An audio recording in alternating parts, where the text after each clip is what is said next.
So what you're going to hear is the Google Assistant actually calling a real salon to schedule the appointment for you.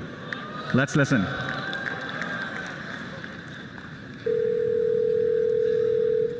how can I help you? Hi, I'm calling to book a women's haircut for a client. I'm looking for something on May 3rd. Sure, give me 1 second. Sure, what time are you looking for around? At 12 p.m. We do not have a 12 p.m. available. The closest we have to that is a 1:15. Do you have anything between 10 a.m. and 12 p.m.?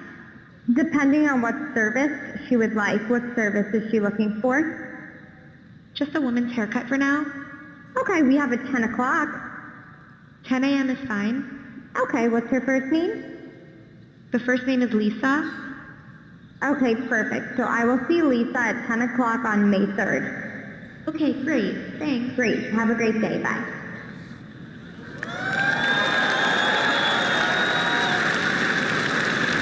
Hi friends, welcome back. So that was Sundar over at Google and essentially announcing their new AI assistant thing. That was back in 2018. And in fact, I'll just tell you the truth, I have yet to use that kind of function to use AI to call a person and make an appointment for me. This is an article in 2020, so 2 years after that announcement. It says here, Google's Duplex AI can book your haircut appointments. It took 2 years for the feature to be practical. And this is the question I pose to you is, do we want this technology and do we need this technology, meaning AI to replace humans and act as your assistant? I pose this question because it's also an issue that we face on YouTube. This is a comment that I got just 3 days ago. It says here, YouTube just recommended you to me. I'm glad you're not using an AI to read your script.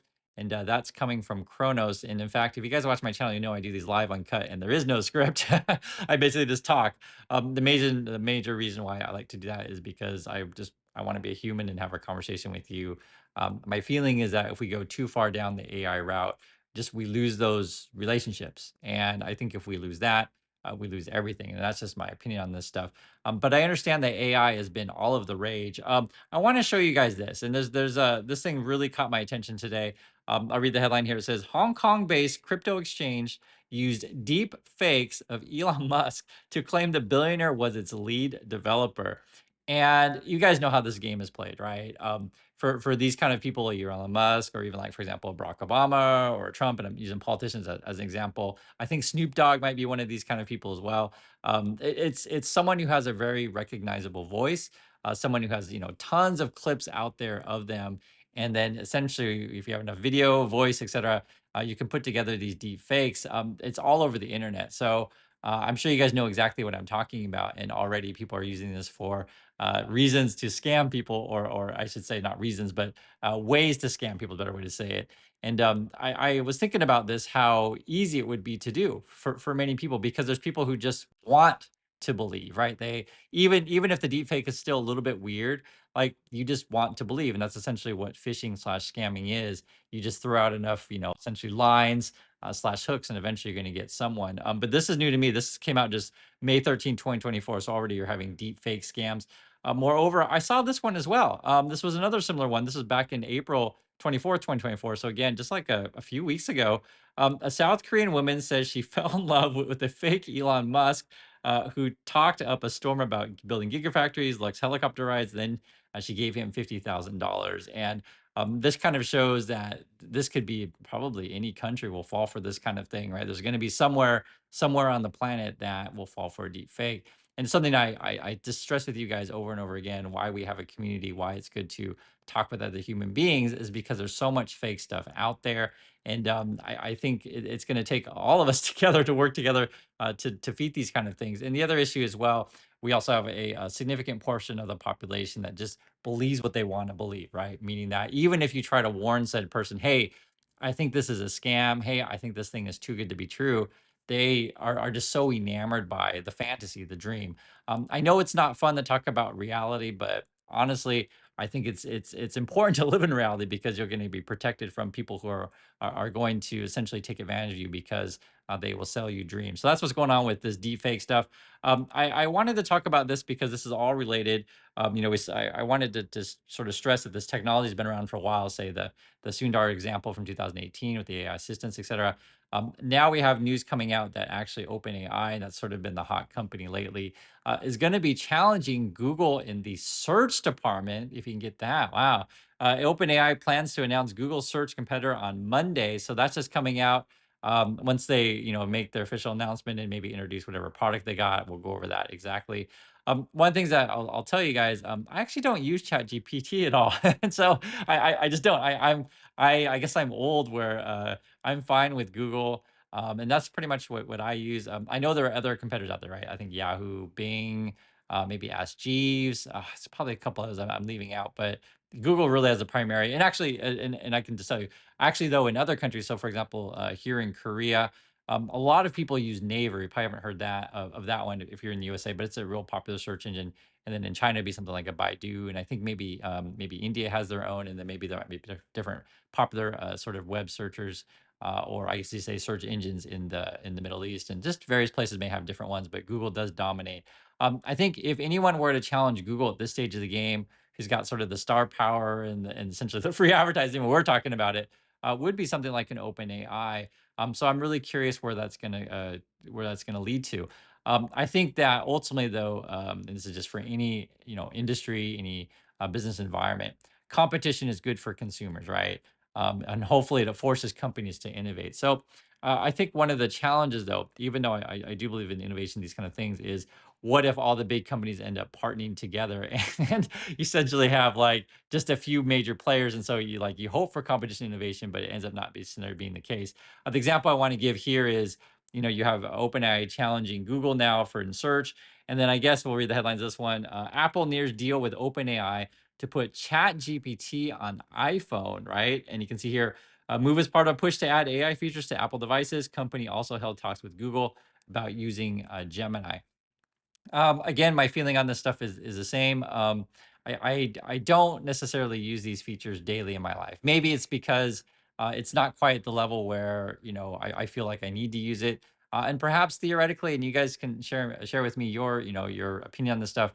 Maybe in 2 years it'll get to be so fast and so good that, oh my God, I have to use it, right? For me personally, I use it for like basic math, like, hey, what's this divided by this? Is always something like that. Or I use it to say, hey, how far is something? Hey, what time is it? Hey, what the weather is? That kind of stuff. It's useful for that stuff. I've found that I'm just talking about Apple and Siri, that it just doesn't answer the stuff that I want it to.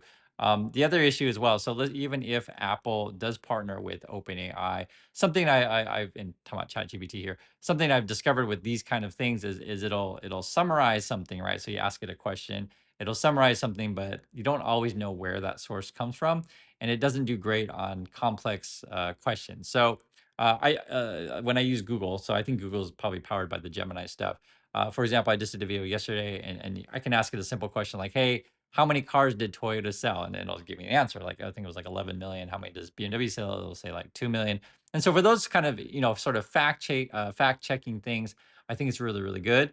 When you get into again more complex stuff, becomes much more difficult. And something that I stress with you, and like to go with everything with you guys together. It is good to read things for yourself and also get different opinions and check different sources, because I think the problem with the model of the OpenAI slash ChatGPT is that you don't know where the information is coming from, and it sort of gives you the appearance that that answer is correct. I think it's okay for fact based, number based, like how much money did a company make last year, like that kind of stuff. I can check all the time pretty easily, but again, when you get into more complex stuff, I'm a little bit dubious on the use value. So I'll be curious your guys' thoughts on that one. I mentioned this stuff because this is what's been driving the market lately. And I want to pull this up. And sometimes people ask me, guys, what's going on in the market, these kind of things. And can we talk something other than Tesla? And actually, I do. It's just the videos aren't as popular because everyone just wants to talk about Tesla. And frankly, this last like 10 days or so have been just really, really wild for that one. But I do want to show you guys other things. So the first thing I'll say is when in doubt, just buying, the S&P 500 and getting some sort of index that basically covers all your bases is a good sort of platform to stand on. Another thing I like to show you guys as well is what are individual sectors doing. So what we're looking at here, this is comparing, I put on the year to date, just kind of curious, what is leading the market right now and what is lagging. So I can see communication services year to date, 12%, utilities about 12, and energy also around 11, 12, and then financial services. The big loser lately has been consumer discretionary and real estate, as you can see. The concern with the real estate stuff is we have a lot of commercial properties underwater. And if the interest rates stay high, which are, I'll say elevated than what they were, because high is a relative term. Historically speaking, we're actually not that high. Just we've been in an environment where things have been historically low, and so when you raise it from then, talking about the Fed funds rate there, it seems high, right? Depending on when you got in the market, these kind of things, and there's a lot of pressure for the Fed from people who are underwater and just swimming in debt to lower rates. I don't think that's going to happen anytime soon, and I think that's sort of why you're seeing a little bit of lag in the real estate here. Also, too, which I want to show you guys as well. This is a year to date. The S&P 500 is actually beating the Nasdaq. Now, in the past, it's totally true. In the past, tech, the Nasdaq, these kind of things have been leading the way. But again, the environment has changed, and I have to mention that all the time because I know there's a lot of new people to the market. The last couple of years, right? We all have our Robinhoods now, and we can essentially sit on our couch and trade stocks every day or trade crypto or whatever. And it just seems like that's what all the rage is. But it really does matter, guys, what the Fed is up to, where inflation is, what the overall economy is doing. And that's sort of why we talk about all this kind of stuff. A lot of people who are new to this stuff, they say, well, I saw my, doggy coins or, my Tesla's bounce back and they've been knocked down before and don't believe all that, FUD and all that mainstream media stuff. That's what people say. That's a real common narrative. And the thing is, though, guys, you got to pay attention to the news. This is why I say, hey, what's going on with the inflation? So, for example, this week, not only do we have the announcement of the, OpenAI is going to say, hey, we got something to challenge Google. I think we have new CPI numbers coming out. One of the things that I was checking out that I guess is a worrisome for the Fed is what's going on with rents, right? And these are one of the factors that go into determining inflation, essentially your housing and shelter costs. And if that is still elevated, if there's just basically a supply shortage, we're going to have a real trouble bringing inflation down. And moreover, we're going into the summer travel season, which I expect fuel prices to go up. This is traditionally what happens. It's a seasonal thing. And then moreover, we'll go into the winter months, right? So I don't know if we're going to get a break anytime soon. And I keep seeing, I think we talked about this week where consumer sentiment is down now. And also, too, consumers are running out of cash. Why do we track all of these things? Because guys, when you turn other channels and they say, your doggy coins and your car stocks are going to go to the moon, right? These kind of things. The question I always pose to you with what money? Where's the money coming to buy said things? And one of the problems is when, and this is the vast majority of channels on Google or slash YouTube, um, when you go and you check what's going on with stocks or markets or whatever, they just show you a chart. They just show you the price chart of whatever stock. And in fact, this is just the reality. Much of your audience just wants to know what's the price of stock today and what's it going to be next year. What's your price prediction? That's all. It's like really really simplified. But if you think in only in those terms, you're really going to misunderstand what's happening in the markets and you'll become really, really frustrated. The reason why I mention that kind of stuff is because you got to read the news and understand these things. And also, too, there's so much fake stuff out there. That's why I was talking about AI with you in this discussion, right? And it's only going to get worse. And that's sort of why I emphasize yes, I make mistakes when I talk. And yes, maybe I stutter, these kind of things. It happens. I'm a human being, but you're talking to a real person. And I think I hope at least in my opinion is that that'll be I guess a positive or a strength going forward. And this is for anything that you do in your life. Build relationships with people because I think there will be a group of people out there that think that AI is a shortcut to wealth and to freedom and up your productivity, etc. I think it can in some ways. But only as a tool, not as a replacement. And I was thinking about this, like for example, if I use AI, say, to calculate a quick math formula, for example, or I use AI to track the distance of where I am from destination A or location A to destination B, or figure out like numbers or fact based kind of stuff. I think it's totally fine. But to use AI to like hey, send a love letter to that, female across the room I want to have a relationship. Like, I guess maybe for some people that's what they sort of want, something to do all the work for them, and they don't have to do anything, and suddenly you get, the person of your dreams. I think removing the human element of the equation is going to really be damaging to you. So, in my opinion, and this is going back to like, we've been talking about, say, many of the Tesla pumper channels are talking about, hey, the robot's going to be awesome. It's going to replace people and work and so great. I don't think so. I think maybe if you're, lower skilled and you don't, how can I say, you work in a position that doesn't have a lot of human relationships, maybe the robots and the AI will replace you. But if you really want to climb up into the scale of business and work and career, these kind of things, it's all about relationship, guys. Just think of it this way, and it's funny because I know we talked a lot about Tesla this past week, but basically, Elon told people, "Hey, managers, take a look at your team, and you need to cut like 20% of them. So if you have 10 people on your team, you need to cut two of them. And then what if the manager, thinks, well, all of them do a pretty good job? Then the way they got to figure out is, okay, who do I like the most? Who do I like the least? And it's as ridiculous as it sounds. That's just sort of our world ends up being in that way. So I guess my message to you, and I know I repeated a couple times, but I'll just say it again. Don't necessarily expect AI to do all the work for you. Don't expect it to replace everything and everybody. Just expect it to be some sort of tool.